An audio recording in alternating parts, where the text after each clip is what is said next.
단지 나 자신만큼은 너무 초라해 보이고 싶지 않았을 뿐이다. 집을 나서자 하늘에서는 가느다란 비가 내리고 있었다. 나는 4년 동안 써온 낡은 검은 우산을 펼쳐들고 아파트 단지 입구에서 김민준을 기다렸다. 우리 부부는 결혼 3년 차였다. 처음엔 달콤하고 비밀스러운 연애를 했지만 어느 순간부터는 아무 말도 하지 않는 관계가 되었고 결국 이혼에 이르게 되었다. 20분쯤 기다렸을까? 김민준의 차가 도착했다. 그는 내 앞에 차를 세웠고 창문이 내려오자 조수석에 놓인 여성용 가방이 눈에 들어왔다. 지난달 백화점에서 내가 마음에 들어했던 그 가방이 마음에 든다고 말했지만 그는 너무 비싸고 살 필요가 없다고 했었다. 이제 보니 나에게는 살 필요가 없다고 했었다. 이제 보니 나에게는 살 기조가 없었던 문을 열고 앉았다. 나는 뒷좌석 문을 열고 앉았다. 김민주는 뒤돌아보지 않고 덤덤하게 말했다. 빨리 와. 이따가 할리 와. 이따가 할리 와. 이따가 할리 와. 사는 내내 빠르게 달렸다. 구청 입구에 도착했을 때 기는 이미 그쳐 있었다. 우리는 차에서 내려 안으로 걸어 들어갔다. 김민주는 나와 2걸음 정도 거리를 유지한 채 앞서 걸었다. 마치 나와 함께 걷는 것이 창피하다는 듯이. 구청 안에는 사람이 많지 않았다. 우리는 번호표를 뽑고 의자에 앉아 기다렸다. 우리는 번호표를 뽑고 의자에 앉아 기다렸다. 젊은 커플 한 쌍이 결혼에 대해 이야기를 나누고 있었다. 여자는 작은 정원이 있는 집을 갖고 싶다고 있었다. 그들을 보며 나는 김민준과 처음 만났을 때를 떠올렸다. 그도 나에게 집을, 작은 정원이 있는 집을 사주겠다고 말했었다. 하지만 결국 작은 정원은커녕 안정된 보금자리조차 내게 주지 못했다. 이수아, 가자. 김민준의 목소리가 내 생각을 끊었다. 그는 이미 일어서서 창고로 걸어가고 있었다. 나는 서둘러 그를 따라갔다. 창고 앞에 서자 직원은 이혼 서류를 우리 앞으로 밀며 말했다.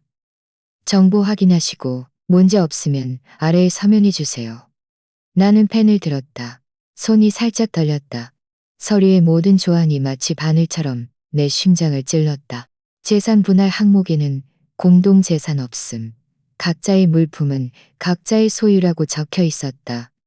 사실 우리에게 공동재산이 없었던 것은 아니었다. 하지만 김민주는 그 돈이 전부 자신이 벌어들인 것이고 나와는 상관없다고 말했다. 나는 더 이상 다툴 기력도 없어. 그저 이 결혼을 빨리 끝내고 싶을 뿐이었다. 나는 서명을 마치고 펜을 김민준에게 건넸다. 그는 펜을 받아들고 서류를 보지도 않은 채 킥킥 자신의 이름을 적었다. 마치 이것이 중요하지 않은 서류라도 되는 양. 직원은 서류를 받아 정보를 확인한 후 이혼 증명서를 출력하기 시작했다. 기다리는 몇 분 동안 공기는 얼어붙은 듯했다. 창밖의 나무들이 빗물에 젖어 유난히 푸르게 보였지만 내 마음은 온통 잿빛이었다. 꽃 직원이 빨간 표지의 작은 책자 2권을 건넸다. 하나는 나에게, 하나는 김민준에게. 이것이 이혼 증명서였다. 3년간의 우리 결혼 생활은 결국 이 작은 책자 2권으로 남게 되었다. 김민주는 이혼 증명서를 받아들고 한 번도 보지 않은 채 주머니에 쑤셔 넣었다. 그리고는 뒤돌아서 가버렸다. 나는 이혼 증명서를 든 채 그 자리에 서서 그의 뒷모습을 바라보았다. 바로 그때 김민준의 휴대전화가 울렸다. 그가 전화를 받자 그의 목소리는 나에게 대할 때와는 완전히 다르게 부드러워졌다. 여보세요, 자기? 나 곧 끝나? 몇 분만 더 기다려줘. 조급해하지 마. 김민주는 전화 너머의 상대에게 말하며 내가 오랫동안 보지 못했던 미소를 짓고 있었다. 나는 굳이 생각할 필요도 없이 전화 너머의 상대가 박지혜, 그가 반년 동안 숨겨온 상간녀라는 것을 알았다. 지난번 그의 휴대전화에서 그들의 대화 기록을 보았을 때 박지혜는 그의 성숙하고 듬직한 모습이 좋다고 했고 내가 그에게 어울리지 않는다고 했었다. 그때 나는 김민준과 싸웠지만 그는 내가 괜한 트집을 잡는다며 박지혜는 그저 평범한 친구일 뿐이라고 했었다. 이제 보니 평범한 친구는커녕 이미 오래전부터 좋은 사이였던 것이다. 김민주는 전화를 끊고 나를 한번 돌아보았다. 그의 목소리는 여전히 차가웠다. 나 할 일 있어서 데려다 줄 수 없어. 혼자 가.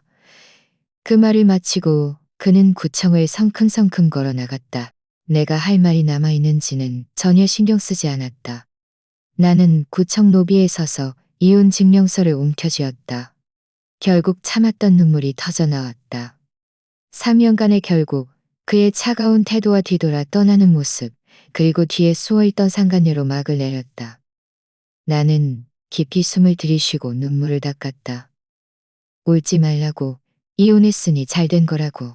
이혼했으니 잘된 거라고. 이혼했으니 잘된 거라고. 이제 더 이상 이런 서러움을 겪을 필요가 없다고 스스로에게 맞다. 구청 로비에 한참을 서 있다가 겨우 진정하고 이혼 증명서를 든 채 입구로 걸어 나갔다. 계단에 막 다다랐을 때 짜증 섞인 듯한 나긋한 목소리가 들려왔다. 김민준, 왜 이렇게 늦었어? 나 한참 기다렸잖아. 고개를 들자 멀지 않은 길가에 분홍색 승용차가 서 있었다.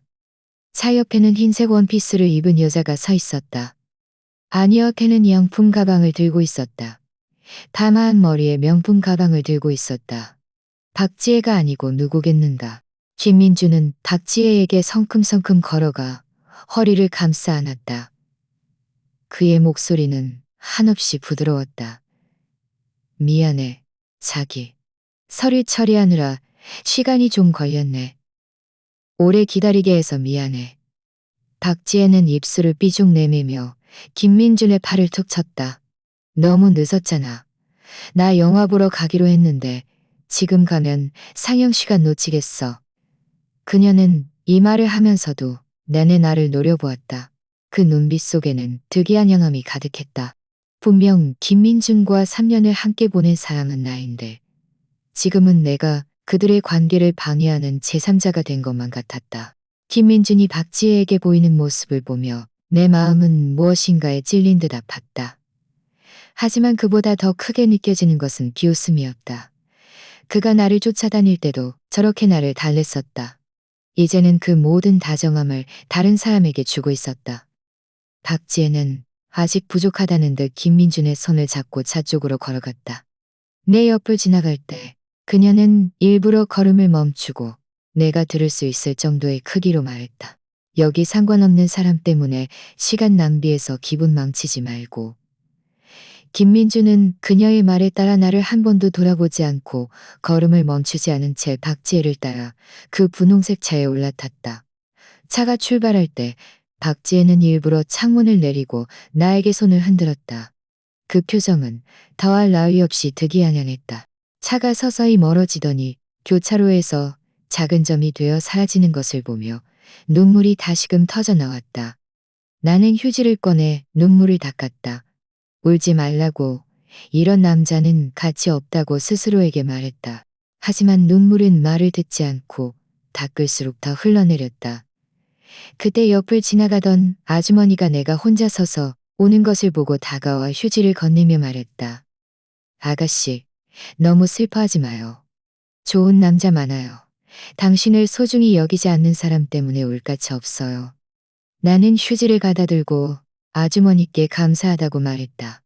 아주머니는 내 어깨를 토닥이며 몇 마디 위로의 말을 더 해주고는 가버렸다. 나는 그 자리에 서서 손에 쥔 이혼 증명서를 보았다. 문득 모든 것이 너무나도 아이러니하게 느껴졌다. 3년간의 결혼 생활 끝에 나는 이 작은 빨간 책자 외에는 아무것도 남지 않았다. 나는 천천히 버스 정류장으로 걸어갔다. 머릿속은 온통 혼란스러웠다. 예전에는 내가 김민준에게 잘하고 이 가정을 잘 돌보면 그가 계속 나에게 잘하고 계속 나에게 잘해줄 거라고 생각했었다. 하지만 이제야 깨달았다. 어떤 사람의 마음은 결코 따뜻하게 만들 수 없다는 것을. 결혼 3년 동안 나는 매일 퇴근 후 집에 와서 밥을 하고 그가 좋아하는 반찬은 매일 다른 방식으로 만들어 주었다. 그런데 그는 소중히 여기기는커녕 밖에서 다른 여자를 만나고 있었다. 버스 정류장에 도착했을 때 마침 내가 타려던 버스가 왔다. 나는 버스에 올라 창가에 앉았다. 버스가 움직이자 창밖의 풍경이 하나씩 뒤로 물러났다. 그 익숙한 거리들을 보며 내 마음은 서서히 평온해졌다. 괜찮아. 다 지나간 일이야. 이제부터는 나 자신을 위해 살 거야.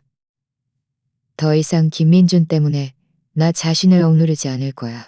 하지만 나는 예상치 못한 더 놀라운 일이 나를 기다리고 있을 줄은 몰랐다. 버스가 두 정거장쯤 지났을 때 옆으로 검은색 롤스로이스 한 대가 지나가는 것을 보았다. 속도를 늦추더니 결국 버스 앞에 멈춰서서 길을 막았다. 버스가 갑자기 멈추자 버스 기사님이 클렉슨을 두 번 누르고는 짜증 섞인 목소리로 고개를 내밀어 보았다. 이게 무슨 일이야? 왜 갑자기 길을 막는 거야? 왜 갑자기 길을 막는 거야? 버스 승객들도 모두 창밖을 내다보며 수군거리기 시작했다. 나는 창가에 앉아 있었기에 아주 선명하게 볼 수 있었겠다. 검은색 롤스로이스는 버스 바로 앞에 멈춰 서 있었고 차체는 사람의 그림자를 비출 정도로 반짝였다. 한눈에 봐도 엄청나게 비싼 차라는 것을 알 수 있었다. 사람들이 몇 마디 수군거릴 새도 없이 롤스로이스 문이 열리고 한 남자가 내렸다. 그는 검은색 정장을 입고 있었고 머리는 단정하게 빗어 넘겨져 있었다. 40대 중반쯤으로 보였고 기품이 넘쳐 평범한 사람이 아닌 듯했다. 그가 성큼성큼 버스를 향해 걸어오자 버스 기사님은 서둘러 문을 열었다. 아마 그도 이 사람이 평범하지 않다는 것을 알아차리고 함부로 대하지 못한 것 같았다. 남자는 버스에 올라타 차 안을 한 바퀴 훑어보더니 시선이 나에게 멈췄다. 내 심장이 쿵 내려앉았다. 이렇게 대단한 사람이 왜 나에게 주목하는지 이해할 수 없었다. 버스 안 승객들도 모두 조용해졌고 일제히 우리를 바라보았다. 분위기는 일순간 매우 긴장되었다. 남자는 내 앞에 멈춰 서서 매우 공손한 태도로 말했다. 혹시 이수아 씨 되십니까? 나는 멍하니 있다가 고개를 끄덕였다. 네, 맞아요. 무슨 일로 저를 찾으시죠? 내 마음속은 의문으로 가득했다. 나는 이 사람을 전혀 모르는데 어떻게 내 이름을 아는 걸까? 버스 안 승객들은 모두 귀를 쫑긋 세우고 우리의 대화를 듣고 있었다. 누군가 작은 소리로 수군거렸다. 저 아가씨, 혹시 대단한 집안 자식 아니야? 평범해 보이는데 어떻게 저런 부자란 엮이는 거지? 나는 서류 봉투를 쥔 채 손에 땀이 흥건했다. 고개를 들어 최 비서를 바라보았다. 목소리가 살짝 떨렸다. 최 비서님, 말씀하시는 구 회장님은 누구시죠? 이 보고서는 대체 무슨 일이에요? 내 말이 끝나자 최 비서의 표정이 잠시 멈칫하더니 이내 평온을 되찾았다. 이수아 씨, 그 상황은 저희도 파악하고 있습니다. 구 회장님께서는 이 보고서를 통해 이수아 씨와 한 가지를 확인하고 싶어 하십니다. 괜찮으시다면 저와 함께 구 회장님을 만나주시겠습니까? 그는 차 안에서 이수아 씨를 기다리고 있습니다. 궁금한 점은 그가 직접 설명해 주실 겁니다. 나는 최 비서를 보았다가 다시 창밖에 롤스로이스를 보았다. 마음속은 매우 복잡했다. 이건 좋은 일이잖아요. 나는 깊이 숨을 들이쉬고 손에 쥔 서류 봉투를 꽉 움켜쥐었다. 네, 구 회장님을 만나러 갈게요. 어떻게 되든 저는 진실을 알고 싶어요. 저의 배경이 대체 무엇인지 알고 싶어요. 나는 최 비서를 따라 버스에서 내렸다. 롤스로이스 옆으로 걸어가자 최 비서는 뒷좌석 문을 열고 나리는 희끗희끗했다. 나리는 잠시 망설이다가 허리를 숙여 차에 올라탔다. 나는 잠시 망설이다가 허리를 숙여 차에 올라탔다. 나를 바라보는 그의 시선에 내 마음은 더욱 불안해졌다. 한참이 지나서야 구 회장님이 천천히 입을 열었다. 그의 목소리에는 알아채기 힘든 떨림이 섞여 있었다. 얘야, 정말 나를 기억하지 못하니? 나는 멍하니 있다가 고개를 저었다. 구 회장님, 죄송합니다. 저는 한 번도 뵌 적이 없어요. 저는 어릴 때부터 보육원에서 자랐고 친부모에 대한 기억이 전혀 없어요. 구 회장님은 보육원이라는 세 글자를 듣자 눈가가 순식간에 붉어졌다. 그는 주머니에서 손수건을 꺼내 눈가를 닦으며 말했다. 다 내 탓이다. 다 내 탓이야. 나는 보고서를 쥔 손을 세게 떨었다. 보고서가 바닥에 떨어질 뻔했다. 이럴 리가 없어요. 저는 한 번도 저에게 친부가 있을 거라고 생각해 본 적이 없어요. 게다가 회장님 같은 분이라니요. 구 회장님은 내가 놀란 모습을 보며 한숨을 쉬었다. 그리고는 천천히 지난 이야기를 시작했다. 그리고는 네 엄마가 너를 낳았을 때, 네 엄마가 너를 낳았을 때 우리 집안에 약간의 사고가 있었다. 네가 누군가에게 납치되었단다. 나와 누군가에게 납치되었단다. 하지만 언젠가 갑자기 친부가 나타날 것이라고는 상상도 못했다. 게다가 이렇게 부유하고 영향력 있는 분이라니. 그럼 우리 엄마는요? 지금 어디 계세요? 나는 울먹이며 물었다. 마음속은 기대감과 두려움으로 가득했다. 고 회장님이 말했다. 네 엄마는 몸이 좀 안 좋으시다. 너를 찾았다는 소식에 너무 기뻐서 혈압이 높아지셨어. 지금은 집에서 쉬고 계신단다. 몸이 좀 나아지면 내가 너를 데리고 가서 만나게 해줄게. 그분은 너를 30년 넘게 기다리셨어. 이제야 드디어 이수아 씨를 찾으셨으니 앞으로는 더 이상 혼자가 아니실 겁니다. 구 회장님과 구 사모님께서 이수아 씨를 아껴주실 겁니다. 구 회장님은 내 손을 잡았다. 그의 손은 따뜻했고 어른의 자애로움이 느껴졌다. 얘야, 그동안 네가 고생 많았지. 앞으로 아빠가 꼭 보상해줄게. 네가 원하는 건 뭐든지 아빠가 사줄게. 네가 원하는 건 뭐든지 아빠가 사줄게. 나는 구 회장님의 어깨에 기대어 다시는 너를 조금도 힘들게 하지 않을 거야. 나는 내가 가장 비참하고 슬플 때, 막 이혼했을 때 이렇게 큰 기쁨을 만나리라고는, 내 친아버지를 찾으리라고는 상상도 못했다. 구 회장님은 내 등을 토닥이며 위로했다. 울지 마야. 얘야, 이제 아빠가 있잖니. 네가 이혼하고 갈 곳이 없을 테니 우선 나랑 같이 집에 가자. 집에는 이미 네 방을 깨끗하게 정리해 두었단다. 나는 고개를 끄덕이고 눈물을 닦았다. 마음속은 전례 없는 따뜻함으로 가득 찼다. 창밖의 풍경을 보았다. 모든 것이 달라진 것 같았다. 마당만 해도 내가 예전에 살던 월세방보다 몇 배나 컸다. 문에 들어서자 집안의 가정부들이 이미 문 앞에 서서 우리를 맞이했다. 회장님, 아가씨, 어서 오십시오. 라는 소리가 내 마음을 간지럽히면서도 약간은 익숙하지 않았다. 구 회장님이 나를 위해 준비해둔 방은 2층에 있었다. 매우 아늑하게 꾸며져 있었고 옷장에는 온갖 명품 옷과 가방이 걸려 있었다. 화장대 위에는 내가 예전에 잡지에서만 보던 해전에, 구 회장님은 이 모든 것이 내 치수에 맞춰 준비된 것이니 사양하지 말고 내 집처럼 편하게 지내라고 말했다. 그 후 며칠 동안 나는 구 회장님 댁에서 지냈다. 구 사모님의 몸도 서서히 회복되었다. 나를 처음 만났을 때 그녀는 나를 안고 한참을 울었다. 그동안 내가 고생 많았다며 앞으로는 가장 좋은 것만 주겠다고 말했다. 나는 그들의 사랑을 느낄 수 있었고 마음속이 따뜻해졌다. 서서히 이 새로운 집에도 적응해 갔다. 그날 오후 나는 방에서 구 회장님이 찾아준 어린 시절 사진들을 보고 있었다. 갑자기 아래층에서 가정부의 목소리가 들려왔다. 회장님, 사모님, 문 앞에 김씨 성을 가진 남자분이 이수아 아가씨를 뵙고 싶다고 하십니다. 내 심장이 쿵 내려앉았다. 김씨? 설마 김민준? 그가 어떻게 여기까지 찾아온 걸까? 구 회장님이 아래층에서 나를 불렀다. 구 회장님이 아래층에서 나를 불렀다. 수아야, 내려와서 봐라. 네가 아는 사람인지. 네가 아는 잠시 망설이다가 아래층으로 내려갔다. 거실, 입구에 다다르자 김민준이 거실에 내려갔다. 머리도 단정하게 빗어 넘겼지만 얼굴에는 아참하는 듯한 미소가 띄어 있어 매우 어색해 보였다. 김민주는 나를 보자마자 서둘러 다가왔다. 목소리가 매우 뜨거웠다. 수아야, 드디어 찾았네. 그동안 잘 지냈어. 나는 한 걸음 뒤로 물러서 거리를 두었다. 차갑게 말했다. 김민준, 어떻게 내가 여기 있는지 알았어? 나를 찾아온 무슨 일이야?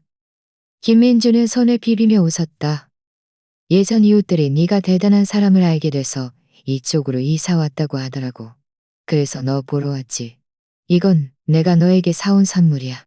그가 손에 든 선물 가방을 내밀었지만 나는 받지 않았다. 그는 어색하게 가방을 옆 테이블에 놓았다. 구 회장님은 옆에서 그 모습을 보며 표정이 좋지 않았다. 김민준에게 말했다. 네가 바로 수아의 전 남편 김민준인가? 김민준은 서둘러 고개를 끄덕이며 구 회장님께 허리를 굽혀 인사했다. 네, 어르신, 안녕하세요. 김민준인 주시는 좋겠습니다. 어르신, 안녕하세요. 예전에는 제가 잘못했습니다. 예전에는 제가 잘못했습니다. 수아를 소중히 여기지 못하고 힘니다. 나는 이 말을 듣고 웃음이 터질 뻔했다. 김민준, 착각하는 거 아니야? 우리는 이미 이혼했잖아. 게다가 박지혜를 데리고 즐겁게 떠난 건 너였어. 이제 와서 재결합하자고? 그게 가능하다고 생각해? 김민준의 얼굴은 순식간에 붉어졌다. 서둘러 변명했다. 서둘러 변명했다. 서둘러 변명했다. 서둘러 변명했다. 수아야, 그때는 내가 한순간 착각해서 박지혜. 나는 지금 그 여자랑 헤어졌어. 나는 아직 네가 가장 좋다는 걸 알아. 김민준, 여기서 연기하지 마. 네가 왜 나를 찾아왔는지 내가 모를 줄 알아. 네가 내가 대단한 사람을 알게 되었다는 소식을 듣고 나에게 이용 가치가 있다고 생각해서 재결합하려고 하는 거잖아. 예전에 내가 돈도 없고 배경도 없을 때는 왜 나를 소중히 여기지 않았어? 이제 내가 달라진 걸 보니까 와서 불쌍한 척하는 거야? 김민주는 내가 하는 말에 할 말을 잃었다. 얼굴이 붉어졌다가 하얘지기를 반복하며 한참 동안 아무 말도 하지 못했다. 한참이 지나서야 작은 소리로 말했다. 수아야, 내가 예전에 잘못한 건 알아. 하지만 나는 진심으로 너와 재결합하고 싶어. 다시 한번 기회를 주면 안 될까? 나는 너에게 기회를 주지 않을 거야. 나는 단호하게 말했다. 김민준, 우리 사이는 이미 끝났어. 앞으로 다시는 나를 찾아오지 마. 우리는 더 이상 불가능해. 우리 사이는 나를 찾아오지 마. 우리는 더 이상 불가능해. 가만두지 않을 걸세. 곡소리에는 경고의 기색이 서려 있었다. 젊은이, 수아는 자느니. 수아는 지금 자네를 만났느니. 김민주는 구 회장님의 엄한 표정을 보았다가 나의 단호한 태도를 보았다. 재결합은 희망이 없다는 것을 깨달은 그는 테이블 위에 선물 가방을 들고 초라하게 걸어 나갔다. 문가에 다다랐을 때 그는 나를 한번 돌아보았다. 그의 눈빛에는 불만이 서려 있었지만 결국 떠났다. 결국 떠났다. 김민준이 떠나는 뒷모습을 보며 내 마음속에는 아무런 동요도 없었다. 예전에는 그의 말에 슬퍼할 수도 있었다.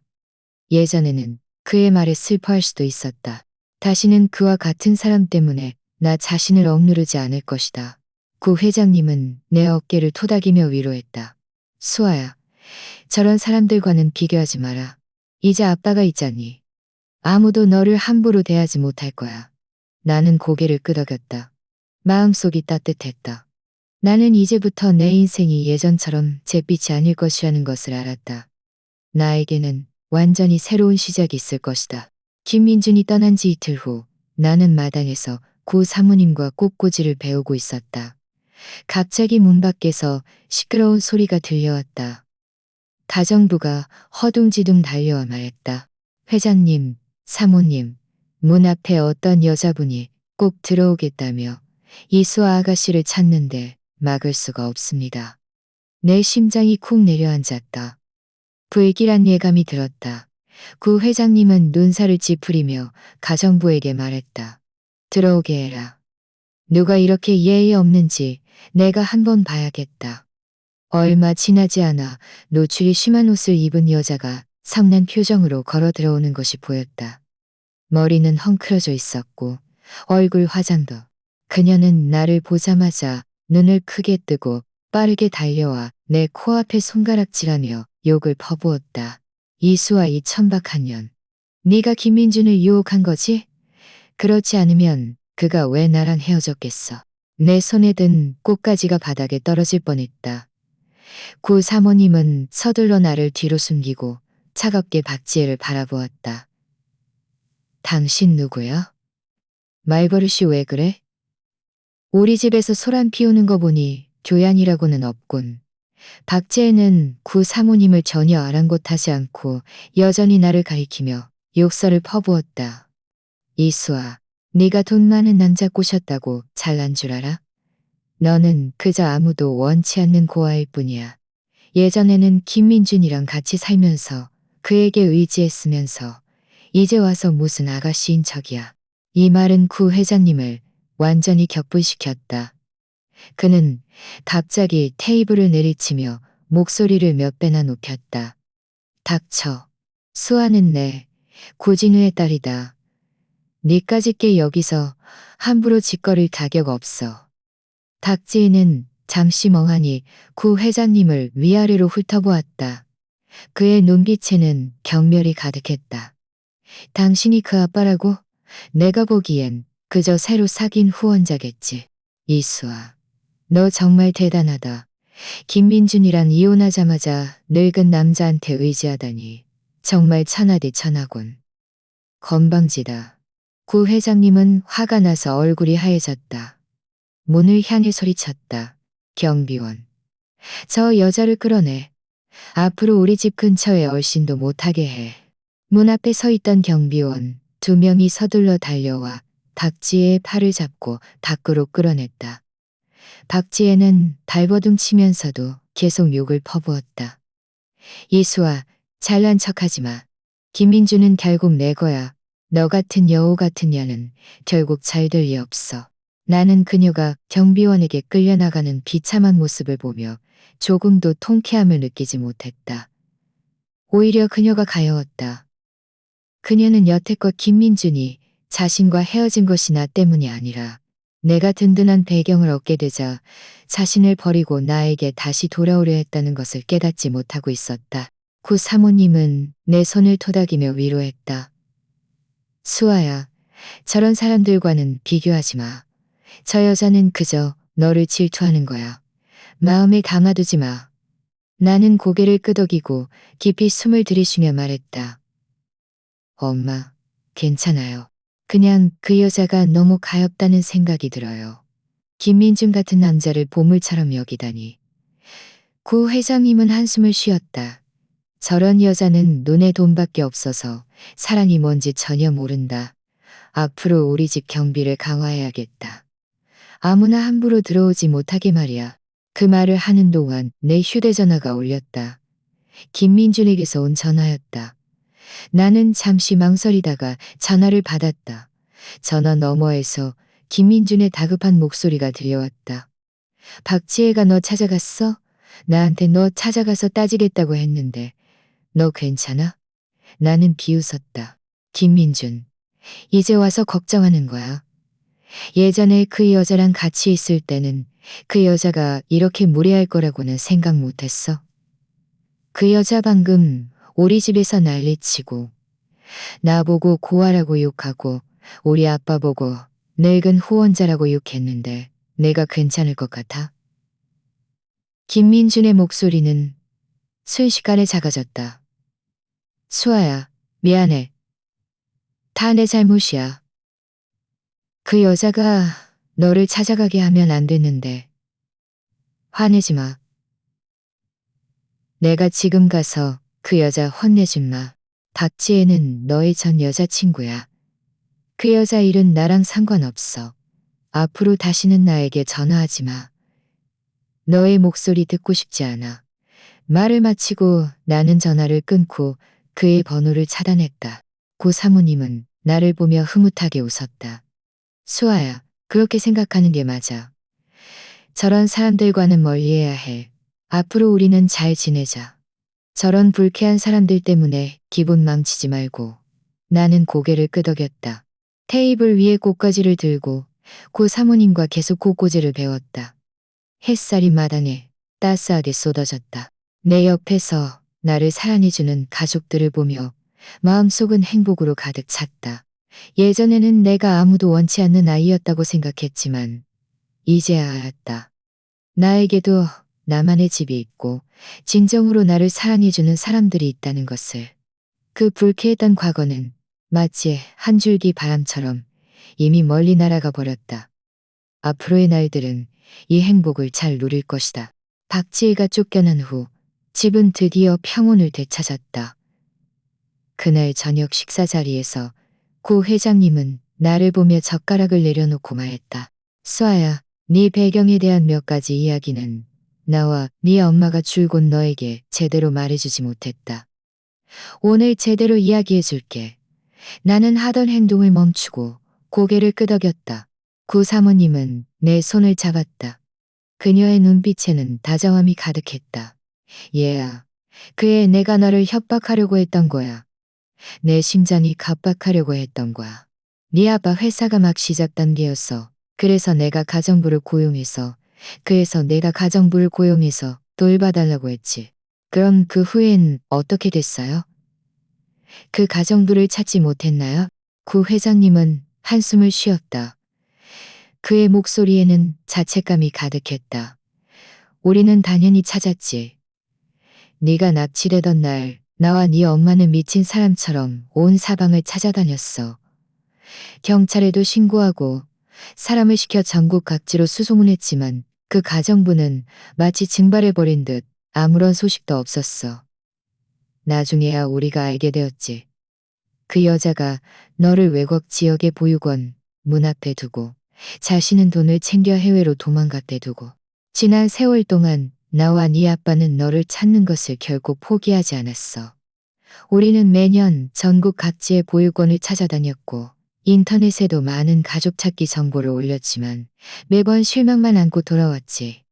네 아빠는 너를 찾지 못해 회사 회의 중에도 여러 번 넋을 놓았고 밤에도 자주 잠을 이루지 못했어. 네가 혹시 밖에서 고생하고 있지는 않을까 하고 말이야. 나는 그들의 붉어진 눈가를 보며 마음속도 시큰거렸다. 엄마, 아빠, 너무 슬퍼하지 마세요. 저 지금 돌아왔잖아요. 구 회장님은 눈물을 닦고 계속 말했다. 나를 잡고 당장 너를 찾아가자고 했지. 구 회장님의 입가에 미소가 번졌다. 우리는 너를 30년 동안 찾아 헤매다가 드디어 너를 찾았단다. 그 마음은 정말 말로 다 표현할 수 없어. 나는 구 사모님의 손을 잡았다. 눈물이 저절로 흘러내렸다. 엄마, 아빠, 그동안 정말 고생 많으셨어요. 제가 보육원에 있을 때 원장님과 선생님들이 저에게 잘해주셨지만 저는 늘 저희 아빠, 엄마도 저를 찾고 있을까, 저를 많이 보고 싶어 할까 생각했어요. 그럼 보고 싶었지. 구 사모님은 나를 꼭 끌어안았다. 나는 매일 너를 생각했단다. 네가 밥은 잘 먹었는지, 옷은 따뜻하게 입었는지, 다른 친구들에게 괴롭힘을 당하지는 않았는지 하고 말이야. 가끔 다른 아이들이 아빠 엄마에게 애교 부리는 것을 보면 우리 수아가 옆에 있었다면 분명 이렇게 사랑스러웠을 텐데 하고 생각했어.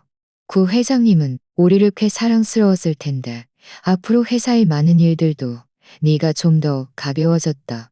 이제 됐어. 나는 멍하니 있다가 약간 망설였다. 하지만 저는 회사 일을 한 번도 접해본 적이 없어서 잘하지 못할까봐 걱정돼요. 구 회장님은 내 어깨를 토닥였다. 괜찮아. 내가 가르쳐 줄게. 너는 구씨 집안의 딸이니 사업적인 재능이 뼛속까지 흐를 거야. 천천히 하면 분명 잘할 수 있을 거야. 굿이 집안이 떼어줄 거야. 굿이 집안 전체가 너에게는 우리가 있고 구 사모님도 웃으며 말했다. 맞아. 수아야. 부담 가질 필요 없어. 앞으로 네가 무엇을 하고 싶든 우리는 너를 지지할 거야. 그날 밤 우리는 오랫동안 이야기를 나누었다.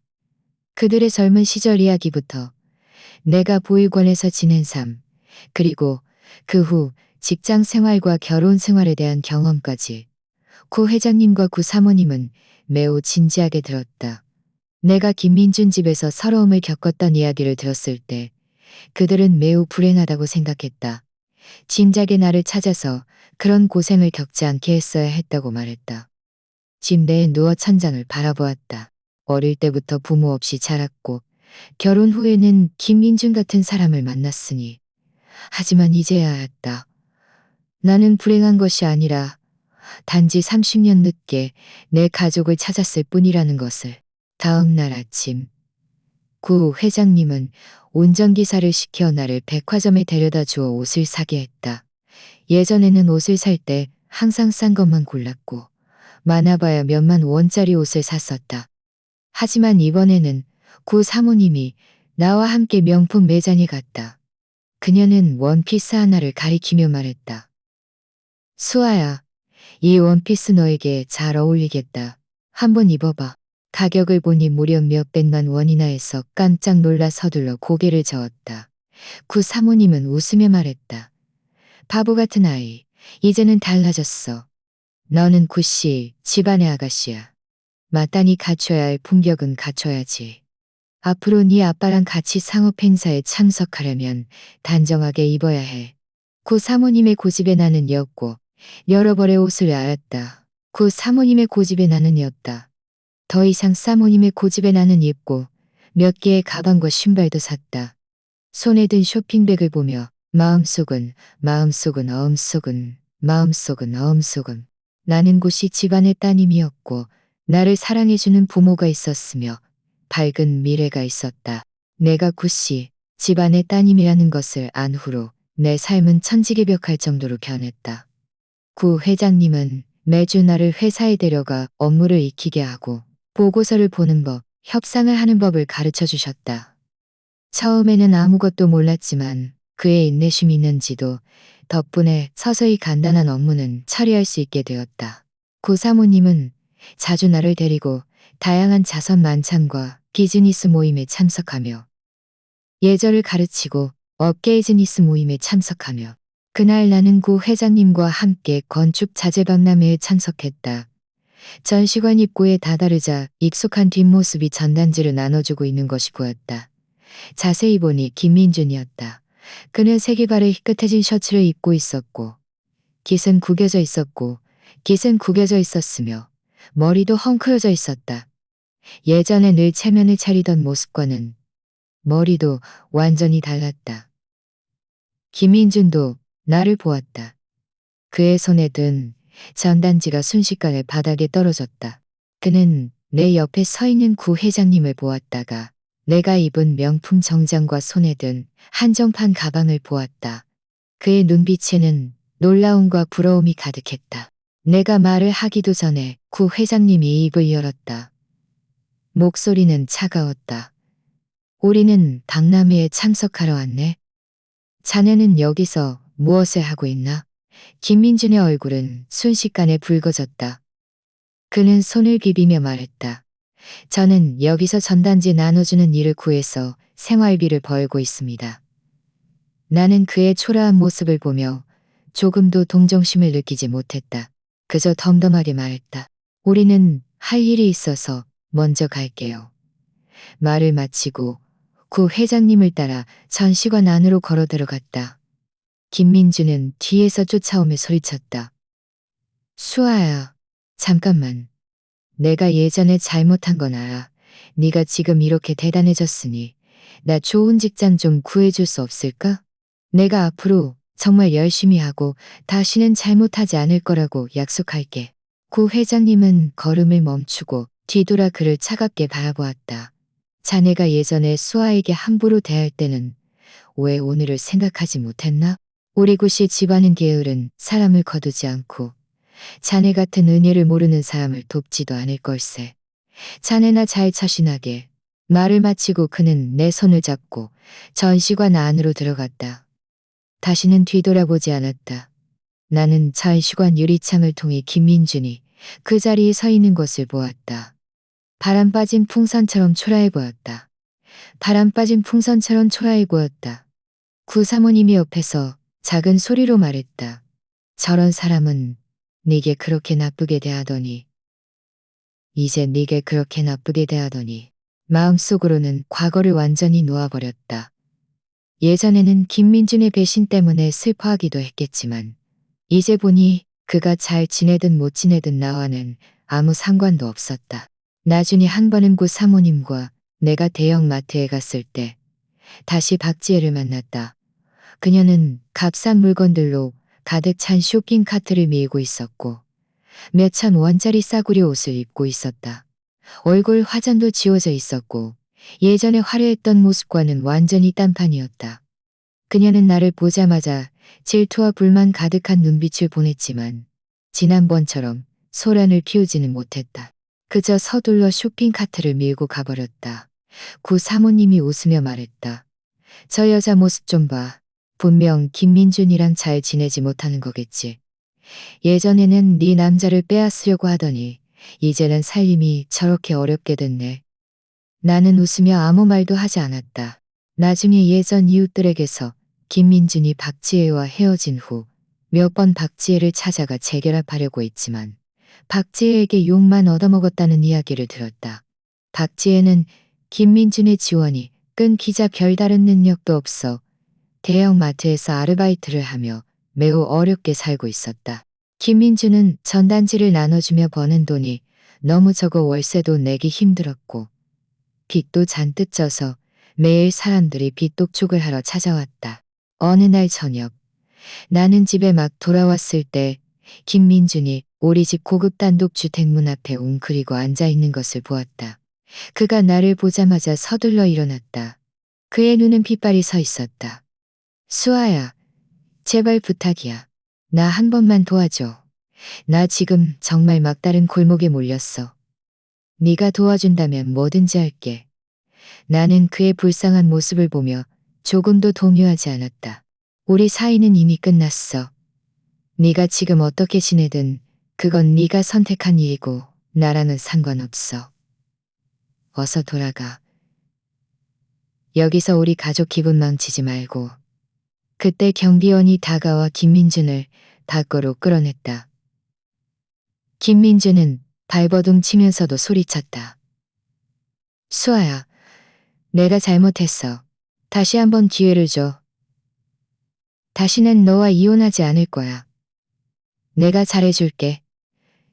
나는 뒤돌아 고급 주택 안으로 걸어 들어갔다. 문을 닫아 김민준의 목소리를 걸어 들어갔다. 나는 그가 지금 하는 말이 모두 진심이라는 것을 알았다.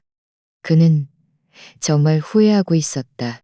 하지만 후회한들 무슨 소용이 있을까? 처음에는 그가 직접 나를 포기했고 우리의 결혼을 포기했다. 이제 와서 아무리 후회해도 과거로 돌아갈 수는 없었다. 지금의 나에게는 나를 사랑해주는 부모가 있고 성공적인 사업이 있고 끝없는 부귀영화가 있었다. 나는 더 이상 남자에게 의존하고 서러움을 겪던 이수아가 아니었다. 그리고 김민준과 박지혜, 그들은 자신들의 행동에 대한 대가를 치르고